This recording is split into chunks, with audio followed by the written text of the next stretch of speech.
Conciliation کرنے کا کہا تھا, یہ نہیں لکھا تھا کہ نہیں کی تو انلافل ہو جائے گی. اب انہوں نے لکھ دیا ہے کہ اگر آپ کنسیلیٹر کے سامنے نہیں پیش ہوئے اور آپ نے کنسیلیٹر کی پروسیڈنگز جو عدالت نے نہیں فالو کی تو آپ کی اسٹرائک ہی انلافل ہو جائے گی. یہ ہمارے لیے ایک بڑی پروویژن ہے. اچھا, دوسرا پھر یہ ہوا کہ پچھلے قانون کے اندر, اور اسینشل سروسز کے حوالے سے ہمارے لیے بہت اہم ہے, پچھلے قانون کے اندر اسینشل سروسز کو ہڑتال کا حق ویسے پہلے بھی قانونی طور پہ نہیں خواص تھا, لیکن پہلے کیا تھا کہ انہوں نے کہا تھا اسینشل سروس اگر ہڑتال پہ چلی جائے تو حکومت اس کو روک سکتی ہے. اس کا مطلب یہ تھا ہم اکثر ہڑتال پہ چلے جایا کرتے تھے, جب تک حکومت روکتی تھی ہم اپنے کچھ کام کرا لیتے تھے. اب انہوں نے کہہ دیا کہ اسینشل سروس ہڑتال پہ جا ہی نہیں سکتی. تو یہ لینگویج میں ایک بڑا چینج آیا جس کی وجہ سے ہمارا پہلے دن ہڑتال سٹارٹ کرنا ہی اب غیر قانونی ہو گیا. پہلے ہم ہڑتال پہ چلے جاتے تھے, وہ روکتے تو ہمیں رکنا پڑتا تھا. اب وہ ان کو روکنے کی ضرورت نہیں ہے, قانون نے کہہ دیا آپ نہیں جا سکتے. اور آخری اس میں جو اہم ہے وہ یہ ہے کہ جو ہم نے پہلے سے بات کی کہ سی بی اے کے علاوہ دوسری یونینز بھی ہڑتال پہ جا سکتی ہیں. اچھا, اب اس کے بعد آ جاتے ہیں 121 پہ. وہ ہڑتالیں جو کہ اینٹی نیشنل انٹرسٹ کو نقصان پہنچا سکتی ہیں یا جن کی وجہ سے کمیونٹی کو مشکلات پیش آتی ہیں. یہ پہلے بھی ہمارے پاس موجود تھا کہ اس میں یوٹیلٹی وغیرہ میں کہ 30 دن, اب اس میں وہی والا قانون آپ کو پتا ہے کہ 30 دن سے زیادہ اگر ہڑتال چلی ہے تو لیبر کورٹ کے پاس جایا جا سکتا ہے, آپ کی ہڑتال کو روکا جا سکتا ہے. لیکن یہاں پہ دوبارہ سے فرق یہ آ گیا کہ لیبر ڈپارٹمنٹ کو اس میں دے دیا جج کرنے کا اختیار, پہلے حکومت کے پاس تھا.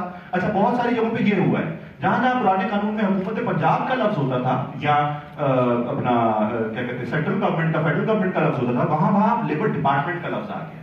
تو یہ ظاہر تو چھوٹا چینج ہے, لیکن لیبر ڈپارٹمنٹ اکثر ہمارا ماننا ہے ڈسپیوٹ سے پارٹی ہوتا ہے.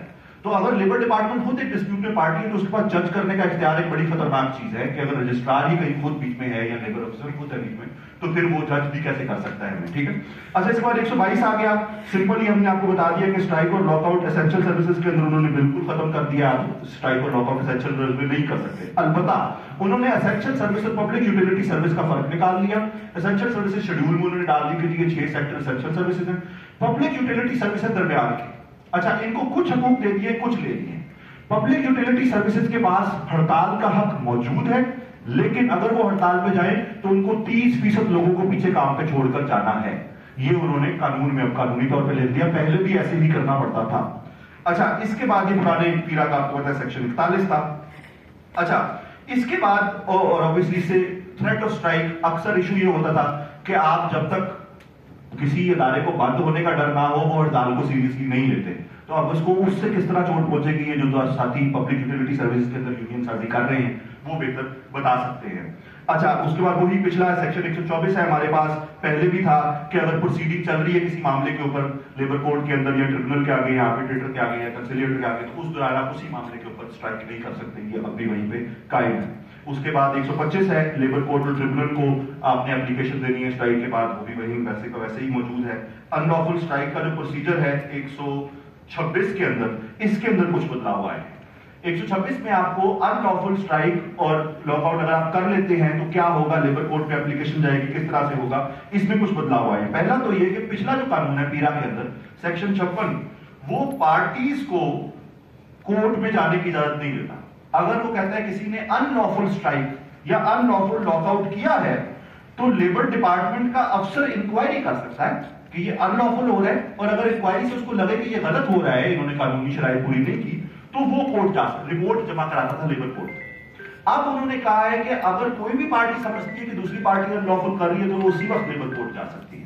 تو یعنی کہ امپلائر کو لگے کہ تو آپ نے ان لافل اسٹرائک کی ہے تو وہ اسی وقت کورٹ چلا جائے گا, اگر آپ کو لگے کہ امپلائر نے ان لافل لاک آؤٹ کیا ہے تو وہ اسی وقت کورٹ چلا جائے گا. اور سی بی اے کے علاوہ لیبر ڈپارٹمنٹ آفیسرز بھی خود پارٹی بن کے لیبر کورٹ کے اندر اپلیکیشن دائر کر سکتے ہیں. تو لیبر ڈپارٹمنٹ کو بھی اس قانون کے اندر پارٹی بنا دیا گیا ہے ان لافل اسٹرائکس کے اندر.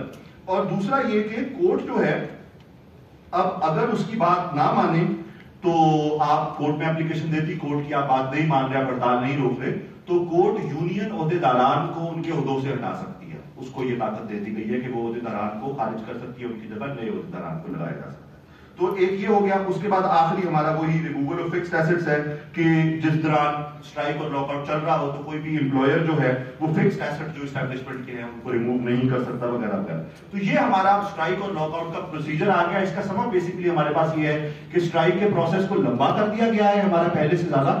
دوسرا, کنسیلیشن کی جو ریکوائرمنٹ تھی اس سے پہلے ایک اور ریکوائرمنٹ ڈال دی گئی ہے. تیسرا یہ کہ پہلے یہ کہا جاتا تھا کہ آپ یہ چیز کرنی ضروری ہے لیکن نہ کرنے پہ ان لافل نہیں کیا. اب آپ نہ کرنے پہ ان لافل بھی ہو گئے. اور چوتھا بڑا فرق جو ہے اس میں ایک اچھی چیز ہے پبلک یوٹیلیٹی سروسز کو حق دینا, لیکن بری چیز ہے کہ اسینشل سروسز کی اسٹرائک پوری طرح سے ختم کر دی گئی ہے, جو جب تک تھوڑی بہت موجود تھی کم از کم ایک پریشر رہتا تھا حکومت پہ کہ ان کے پاس بھی کوئی حقوق ہے. اچھا جی, اب آپ لوگ جو تھے اسٹرائک کرتے تھے یا جاتے تھے تو کون سے ڈسپیوٹس ہوتے تھے تو اس کو, تو اب آپ دیکھیں انہوں نے حقوق بھی آپ کے, جیسے آپ انڈسٹریل ڈسپیوٹ, جب میں آئی آر اے کی بات کرتا ہوں, پیرا کی بات کرتا ہوں, جن کے انڈسٹریل ڈسپیوٹ ہوتا تھا اور یونین بھی آپ کے مسائل بھی حل کیا کرتی تھی. لیکن اب دیکھیں انہوں نے کیا کیا ہے کہ رائٹس کے سسٹم کو بھی بالکل بدل دیا ہے, اور اس وجہ سے بدل دیا ہے کہ بہت سے امپلائیز بھی ساتھ شامل کر لیے ہیں نئی قسم کے, اور انفارمل ورکرز کو بھی بہت سے لیبر رائٹس دینے ہیں. اس وجہ سے انہیں رائٹس بھی, جو لیبر رائٹس ہیں ان کو انہیں ایکسٹینڈ کرنا پڑا. تو اب آپ دیکھیں بڑے ہی سمپل, پہلا اے دیکھیں, 4 قسموں کے انہوں نے رائٹس بنا دیے. اکروڈ رائٹس, اب اس کا مطلب ہے, اس سے مراد یہ ہے انفرادی سطح پر نوکری کی شرط کے بارے میں, ہاں وہ کیسے بھی ہوں, مجھے اتنی تنخواہ تھی, میرا یہ تھا, میرا اوور ٹائم تھا, میرا یہ تھا, تو ان کو اکروڈ رائٹس کہہ دیا گیا. ٹھیک ہے, ان کے لیے ظاہر ہے آپ اسے انفرادی حقوق کہہ دیں جو کہ ہر لیبر کو ملنے چاہیے. اس کے بعد انہوں نے بی جو ہے اسے لیبر ڈسپیوٹ کہہ دیا. لیبر ڈسپیوٹ سے مراد ہے مالک اور ملازم کے درمیان کام پر اختلاف. ٹھیک ہے, یہ 2 قسم کے ہیں. اب مالک اور ملازم کے درمیان اختلاف جو آئے گا یہ 2 قسم کے ہیں. نمبر 1 رائٹس ڈسپیوٹ انہوں نے کہہ دیا, اور دوسرا انڈسٹریل ڈسپیوٹ کہہ دیا. رائٹس ڈسپیوٹ کیا ہے؟ سمپل سی بات ہے کہ وہ ہے کہ جو بنیادی رائٹس ہیں آپ کے, ٹھیک ہے, بہت سارے ان کے بارے میں ہے, لیکن اس میں سے باقی ساری باتیں آپ رائٹس ڈسپیوٹ میں کریں گے. صرف 2 چیزیں آپ انڈسٹریل ڈسپیوٹ میں لے جائیں گے. وہ ہمارا ہے کہ اجتماعی سودا کاری کے دوران اگر جھگڑا ہو گیا 2.6C, آپ ایگریمنٹ نہیں ہو رہا, نیگوسیشن کے دوران مسئلہ ہے, اس کو انڈسٹریل ڈسپیوٹ ڈکلیئر کیا گیا ہے. ورنہ باقی کوئی بھی آپ ڈسپیوٹ اٹھاتے ہیں وہ رائٹس ڈسپیوٹ ہے. ٹھیک ہو گیا. لیکن دوسرا ہے ریٹینڈنسی, جو ملازمین کو کم کریں, جیسے عمر نے یہ واضح کیا. اب اس کا مطلب ہے, میں نے جو نتیجہ نکالا کہ انڈسٹریل ڈسپیوٹ کو محدود کر دیا گیا ہے نئی ڈیفینیشن میں. یہ آپ دیکھ, ورنہ آپ ہر ایشو ہی انڈسٹریل ڈسپیوٹ ہوتا تھا اور آپ اٹھاتے تھے. تو یہ ہو گیا. 331 میں یہ ہے کہ اب جھگڑوں میں یا ڈسپیوٹس میں مزدوروں کی نمائندگی کون کر سکتا ہے, اس کو واضح کیا گیا ہے. ایک ٹریڈ یونین کا نمائندہ جس کا وہ ممبر ہو وہ کر سکتا ہے. نمبر 2 وکیل کنسیلیشن میں نہیں آ سکتا, وکیل لیبر کورٹ میں نمائندگی کر سکتا ہے, وکیل آربیٹریشن میں بھی جا سکتا ہے. اب یہ نمائندگی کا سیکشن 331 نے نمائندگی واضح کر دی. اس کے بعد آ جاتا ہے رائٹس ڈسپیوٹ, کیا یعنی حقوق کا جھگڑا جو مزدوروں کے وہ کیا ہے. اس میں انہوں نے کہہ دیا یہ سیکشن 332 بڑا اہم ہے. سب سے پہلے آتا ہے کہ سول کوڈ کی علمداری کو نکال دیا گیا ہے.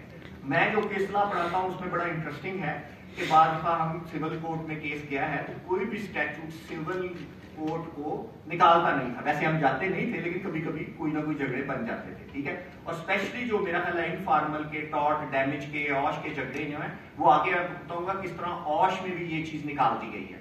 ورنہ اوش کے جھگڑے اگر میرا ایکسیڈنٹ ہو تو میں ٹاٹ اینڈ ڈیمیجز کے لیے کامن لا ریمیڈی بھی لے سکتا تھا, لیکن اب تقریباً وہ نکال دی گئی. جب میں اوش کا لا آپ کو بتاؤں گا تو پھر آپ کا تو سول کوڈ کی علمداری کو نکال دیا, یعنی اس کا جو جورسڈکشن ہے اس کو نکال دیا گیا ہے. اس کے بعد آ جائے گی 333, وہ ہے مزدوروں کے انفرادی حقوق. تو مزدور 30 دن میں مالک کو نوٹس میں لائے گا. ٹھیک ہے, نمبر 1 یہ ہے کہ 30 دن کے اندر نوٹس میں لائے گا.